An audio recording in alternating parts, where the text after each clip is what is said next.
जैसे दास पहले सर्विस करता था तो हमारे एक ऑफिस के तीसरा चौथा मकान छोड़कर एक बहुत बड़ा कोई रईस व्यक्ति था, इंडस्ट्री थी उसकी, वो रहता था।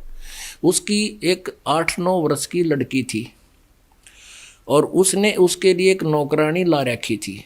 वो लड़की स्कूल जाती थी और स्कूल वहाँ से, उस लड़की का स्कूल ज़्यादा से ज़्यादा 2000 फुट होगा, यानी यहाँ से ये सड़क, इससे थोड़ा और आगे लगा लो 2-4 एकड़, 500-400 फुट और होगा।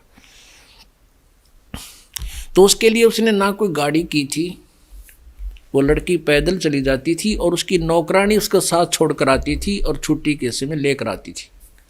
दोपहर के समय गर्मियों में देखा एक छोटा सा छाता, वो उसकी नौकरानी तो धूप में और उस लड़की के ऊपर छोटे से छाते से वो छाया करके ले जाती और लाती थी। और अंदर फिर उसको कितनी सेवा करती होगी, उसके कपड़े धोने, पहनाने, ड्रेस बदलने, उसके रोटी पानी खिलाने, सारा प्रकार के वो कार्य करती थी।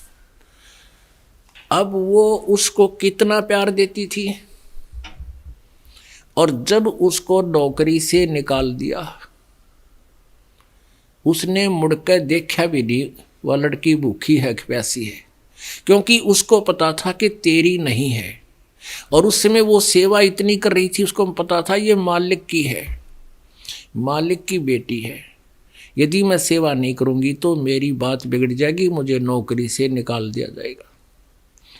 ये सोचकर मालिक की बेटी समझ के वह इतनी सेवा कर रही थी, स्वयं धूप में और उसके ऊपर छाए तो छाया। ऐसे ही आप जी ने ये बच्चे पोते पोती बेटा बेटी जो हैं, ये उस परमात्मा के मालिक के बच्चे हैं, और इनकी सेवा में यदि आप कमी छोड़ोगे तो आप दोषी हो जाओगे इस दृष्टिकोण से। और फिर ये सोचिए कि आपके पास कितनी संपत्ति है और कल मृत्यु हो जाती तो आपकी नहीं है। यदि आप जी ने भक्ति नहीं कर रखी है तो मनुष्य जीवन तो मिला ही नहीं, फिर कुत्ता बन के आशा रह जाती है कि मेरा मकान, मेरी कोठी। फिर कुत्ता बन के उसी कोठी में, उसी मोहल्ले में, गली में उत्पन्न हो जाता है, और जिस कोठी को बनाने में सारा जीवन लगा दिया, अब उसका उसमें प्रवेश भी निषेध है उस कुत्ते का, और बाहर गली में बैठा है उसकी छाया में बाहर। तो पुण्यात्माओं ये याद रखना,